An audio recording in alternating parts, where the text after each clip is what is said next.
अब बात करते हैं राजनीति की।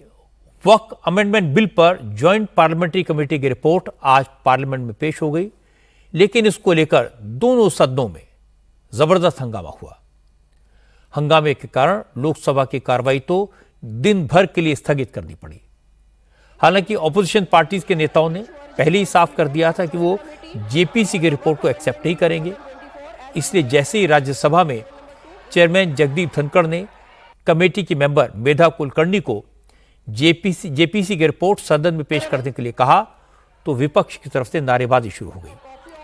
कांग्रेस, समाजवादी पार्टी और आम आदमी पार्टी समेत तमाम विरोधी दलों का आरोप है कि चेयरमैन ने ऑपोजिशन पार्टीज के मेंबर्स के विपक्षी दलों की आपत्तियों को, डिसेंट नोट्स को रिपोर्ट से हटा दिया और ये नियमों के खिलाफ है। इसलिए ऑपोजिशन पार्टीज जेपीसी की रिपोर्ट को नहीं मानेगी। In this house to the report. He is listed against my name at serial number.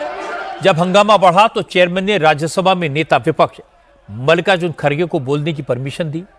खड़गे ने कहा, अगर सरकार को अपनी मर्जी चलानी है तो भी कम से कम रिपोर्ट में विपक्ष के डिसेंट नोट्स तो शामिल करते, लेकिन सरकार ने इतनी भी कटसी नहीं दिखाई। इसलिए इस फर्जी रिपोर्ट को रिजेक्ट किया जाए, विरोधी दलों की आपत्तियों को शामिल करके नई रिपोर्ट पेश की जाए। अनेक सदस्यों ने अपना डिसेंट नोट दिया है। वो नोट देने के बावजूद भी प्रोसीडिंग से निकालना और उन मेजॉरिटी मेंबर्स के व्यूज सिर्फ उसमें रखकर बुलडोज करना, ये ठीक नहीं है, ये कंडेमेबल है और एंटी डेमोक्रेसी है, एंटी प्रोसीजर है। और ऐसे फर्जी रिपोर्ट को हम कभी नहीं मानेंगे, सदन कभी नहीं मानेगा। जब चेयरमैन ने रिपोर्ट को खारिज करने की विपक्षी मांग को ठुकरा दिया तो कांग्रेस की अगुवाई में विपक्षी सांसदों ने वॉकआउट कर दिया। लेकिन थोड़ी देर बाद जब विरोधी दलों के सांसद सदन में लौटे तो पार्लियामेंट्री अफेयर्स मिनिस्टर किरण रिजिजू ने कहा, विपक्ष के आरोप गलत हैं। उन्होंने वक्फ कमेटी के चेयरमैन जगदम्बिका पाल से पूछा है, उनसे कंफर्म किया कि विपक्षी सांसदों के डिसेंट नोट रिपोर्ट में शामिल किए गए या नहीं। कुछ भी हटाया नहीं गया। रिजिजू ने कहा, अगर फिर भी विपक्ष के सांसदों की कुछ आपत्तियां हैं तो जब बिल पर चर्चा होगी उस वक्त वो अपनी बात रख सकते हैं, लेकिन अभी हंगामा करने का कोई मतलब नहीं है। जब जेपीसी का रिपोर्ट टेबल हुआ तो यहां हमारे कुछ सदस्यों ने इसको कुछ ऑब्जेक्शन किया कि कुछ पार्ट शायद काट दिया गया ऐसे करके। मैं बाहर में गया, मैं चेयरमैन साहब से बात किया, मैंने बाहर में कंफर्म किया, चेयरमैन साहब से भी मैंने अभी भी कंफर्म किया, सेक्रेटरीट से। रूल के मुताबिक जेपीसी रिपोर्ट पूरा का पूरा प्लस एनेक्शियर को भी कोई बिना संशोधन के काटा काटी नहीं करके टेबल किया गया है, ये क्लियर है। उसके बाद भी अगर इन लोगों का कुछ शिकायत है तो ये कोई तरीका नहीं होता यहाँ में हंगामा करके। आज तो चर्चा का विषय नहीं है सर, आज तो रिपोर्ट को हम लोग को अध्ययन करने का एक जरिया होता है, वो जो सिस्टम किरेन रिजिजू के क्लियर कट बयान के बाद भी विपक्ष का हंगामा जारी रहा। चेयरमैन ने हंगामा करने वालों के खिलाफ सख्त एक्शन की हिदायत दी, लेकिन शोर शराबा जारी रहा। कांग्रेस के सांसद नासिर हुसैन ने कहा, किरेन रिजिजू सदन में गलत बयानी कर रहे हैं। जेपीसी की रिपोर्ट से उनके डिसेंट नोट के कुछ हिस्से को हटाया गया है। जब विपक्ष का हंगामा जारी रहा तो सदन के नेता जेपी नड्डा तैश में आ गए। नड्डा ने कहा कि ऑपोजिशन पार्टीज अपीजमेंट की, तुष्टीकरण की राजनीति कर रही हैं। नड्डा ने कहा कि विपक्ष के सांसद देश विरोधी ताकतों के इशारे पर काम कर रहे हैं, इनकी हरकतें इंडियन स्टेट के खिलाफ हैं। विपक्ष का उद्देश्य चर्चा करना नहीं था। विपक्ष ने बहुत गैर जिम्मेदाराना व्यवहार किया है और इसकी निंदा होनी चाहिए। और ये तुष्टीकरण की राजनीति है। This is a politics of appeasement. कुछ लोग देश को तोड़ने की साजिश करते हैं। कुछ लोग, some people are trying to fight against the Indian state. Bharat देश के खिलाफ लड़ रहे हैं। इसलिए यह विपक्ष की आज का वॉकआउट होना ये ऑन रिकॉर्ड आना चाहिए कि ये देशद्रोही गतिविधियों को प्रोत्साहन देने का एक माध्यम है और उसका एक्सप्रेशन है। और कांग्रेस पार्टी और विपक्ष आज देश के जो लोग खंडित करना चाहते हैं, देश को कमजोर करना चाहते हैं, उनके हाथ मजबूत करने का काम कर रही है, तो विपक्ष कर रही है। इसके बाद दोपहर 2 बजे वक्फ अमेंडमेंट बिल पर जेपीसी की रिपोर्ट लोकसभा में पेश की गई, तो यहां भी हंगामा हुआ। हंगामे के बीच जगदंबिका पाल ने जेपीसी रिपोर्ट लोकसभा में पेश कर दी। संशोधन विधेयक 2024 संबंधित पेश होने के बाद विपक्ष के सांसद वेल में पहुंच गए। सरकार के खिलाफ नारेबाजी शुरू हो गई। सरकार पर बहुमत के दम पर विपक्ष की आवाज को दबाने का आरोप लगाया गया। विरोधी दलों के कई सांसदों ने स्पीकर से इस मुद्दे पर बोलने की परमिशन मांगी। स्पीकर ने इजाजत नहीं दी तो विपक्षी सांसदों ने लोकसभा की कार्रवाई का बॉयकॉट कर दिया। इसके बाद होम मिनिस्टर अमित शाह ने इंटरवीन किया। अमित शाह ने कहा कि विरोधी दलों के मेंबर जेपीसी की रिपोर्ट में जो बातें जुड़वाना चाहते हैं, अगर स्पीकर ठीक समझे तो नियमों के तहत उन बातों को रिपोर्ट में जोड़ सकते हैं। इस पर सरकार को, बीजेपी को कोई एतराज नहीं है। माननीय अध्यक्ष जी, विपक्ष के कुछ सदस्यों ने आपत्ति जताई है कि इनके जो विमत है, डिस्प्यूट्स है, इनको पूरी तरह से नहीं रखा गया है।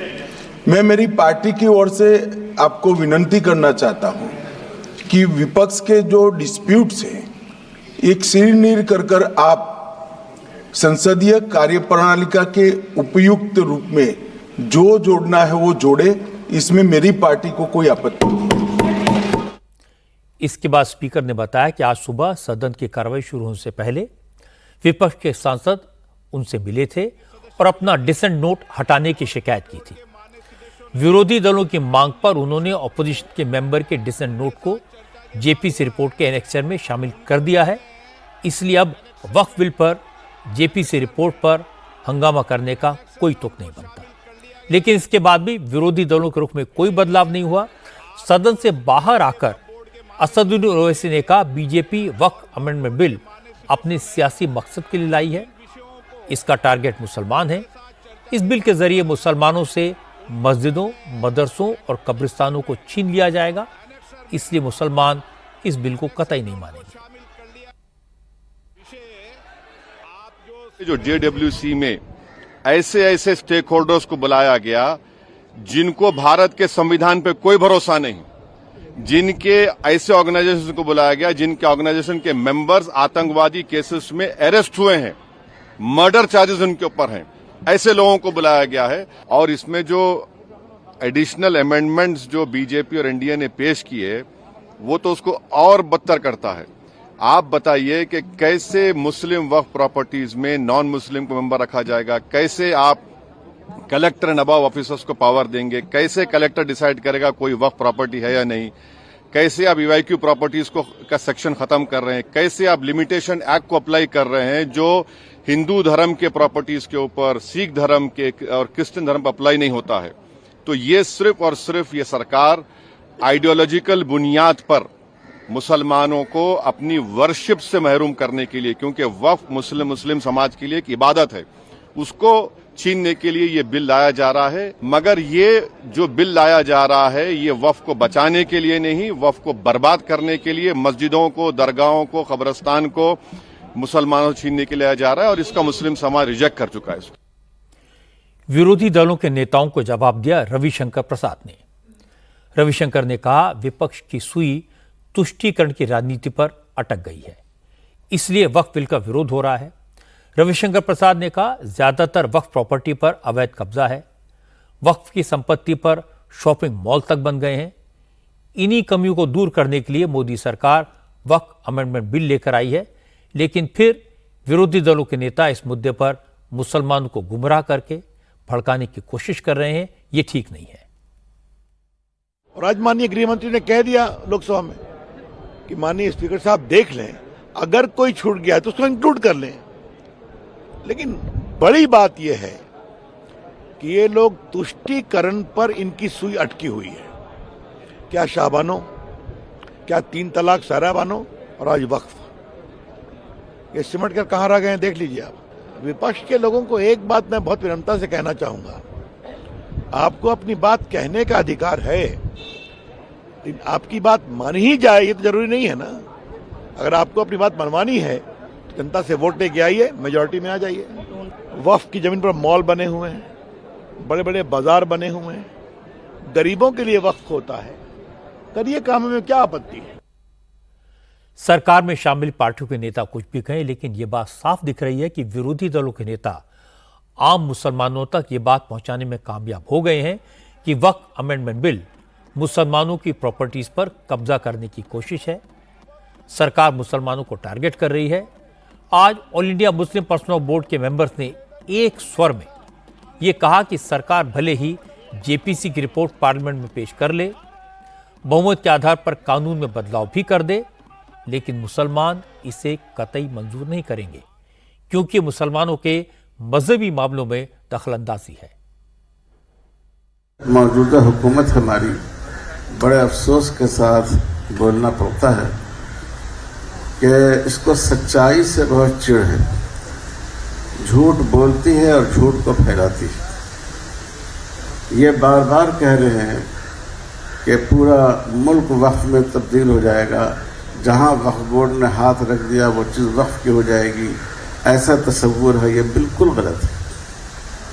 अगर कोई जगह ऐसी हो जिसको गलत तौर पर वक्फ बोर्ड ने या किसी तंजीम ने, किसी ऑर्गेनाइजेशन ने वक्फ होने का दावा कर दिया हो, तो अदालत मौजूद है, कोर्ट मौजूद है कि इस वक्त जो ये हम लोगों की लड़ाई है वक्फ की, ये कोई हिंदू मुस्लिम लड़ाई नहीं, ये इंसाफ की लड़ाई है, ये मजलूमों की लड़ाई है, जालिमों के खिलाफ। हमारी लड़ाई हुकूमत से है जो मुसलमानों पर भी जुल्म कर रही है और इस मुल्क के संविधान पर भी जुल्म कर रही है। मुसलमानों को वो उसके हक से महरूम रखना चाहती है। मुस्लिम पर्सनल बोर्ड के मेंबर मलिक मोहतशिम ने कहा, सरकार की नीयत ठीक नहीं है, वक्फ एक्ट तो बहाना है, असली मकसद तो मुसलमानों को उनके अधिकारों से महरूम करना है, इसलिए मुसलमान इसके खिलाफ सड़कों पर उतरेगा। इस सिलसिले में जो जेपीसी बनाई गई और जेपीसी ने रिपोर्ट भी पेश कर दी, लेकिन उस रिपोर्ट पर मुझे एतबार नहीं है। उसकी वजह यह है कि उसमें शरीक जो अपोजिशन पार्टीज हैं उनका भी ये कहना है कि हमने जो बातें बयान की हैं वो इस रिपोर्ट का हिस्सा नहीं है। और देश भर से all India Muslim personal law board की जानिब से तकरीबन 5 करोड़ लोगों ने अपना पैगाम भेजा, तो उन पैगाम की कोई झलक उस रिपोर्ट में महसूस नहीं होती। तो ये एक किस्म का तमाशा है और एक जमहूरियत में लोगों को एक धोखा देने और बेवकूफ बनाने की एक तरकीब का हिस्सा समझ में आता है। इसलिए न वो बिल सही है, न ही जेपीसी की रिपोर्ट को हम काबिल एतबार समझते हैं, गैर मोतबर रिपोर्ट है। इसलिए इसको वापिस होना चाहिए। अगर वो पार्लियामेंट के अंदर अददी ताकत की बुनियाद पर वक्फ एक्ट को तब्दील करते हैं तो हमें हरगिज कबूल नहीं है और हम इसको एक जुल्म से ताबीर करते हैं, और जुल्म के खिलाफ जद्दोजहद करना यह हमारे दस्तूर हिंद का दिया हुआ हक है। आपने देखा कि पार्लियामेंट में विरोधी दलों के नेता हों या मौलाना, सभी एक बात कह रहे हैं कि वक्फ एक्ट में बदलाव करके सरकार मुसलमानों की प्रॉपर्टी छीनना चाहती है। बस यही बात कहकर मुसलमानों को बहकाया गया है, भड़काने की कोशिश की जा रही है। कोई ये नहीं बताता कि वक्फ अमेंडमेंट बिल में ऐसा क्या है जिससे मुसलमानों की संपत्ति छीनी जा सकती है। सरकार इस एक्ट में जो बदलाव करने जा रही है उससे पुराने कानून में मोटे मोटे 4 अंतर हैं। पहले कानून में यह था, अगर किसी प्रॉपर्टी को वक्फ बोर्ड वक्फी प्रॉपर्टी डिक्लेयर कर दे तो संपत्ति का मालिक बोर्ड के खिलाफ सिर्फ ट्राइब्यूनल में ही अपील कर सकता था। लेकिन नए कानून में बोर्ड के खिलाफ ट्राइब्यूनल के अलावा रेवेन्यू कोर्ट, सेशन कोर्ट या हाई कोर्ट में भी अपील की जा सकती है। पहले वक्फ ट्राइब्यूनल का फैसला फाइनल होता था, लेकिन नए कानून में वक्फ ट्राइब्यूनल के फैसले के खिलाफ हाई कोर्ट में अपील की जा सकती है। मौजूदा कानून के मुताबिक अगर किसी जमीन पर मस्जिद, दरगाह या कब्रिस्तान है तो उसे ऑटोमेटिक वक्फ प्रॉपर्टी मान लिया जाता है। लेकिन नए कानून में ऐसा नहीं होगा। जो इंसान कम से कम 5 साल से इस्लाम को फॉलो कर रहा है वही वक्फी प्रॉपर्टी डोनेट कर सकता है। चौथा बड़ा फर्क यह है कि मौजूदा कानून में वक्फ बोर्ड में महिला या दूसरी माइनॉरिटीज के लोग मेंबर नहीं हो सकते, लेकिन नए कानून में वक्फ बोर्ड में 2 महिलाओं और 2 दूसरे अल्पसंख्यक समुदाय के लोगों को मेंबर बनाया जाएगा। अब इन बदलावों से मुसलमानों की संपत्ति छीनने की बात कहां से आ गई? ये सारी बातें विरोधी दलों के नेता अच्छी तरह जानते हैं, लेकिन फिर भी इस मुद्दे को मजहबी रंग दिया जा रहा है क्योंकि मसला वोट बैंक का है।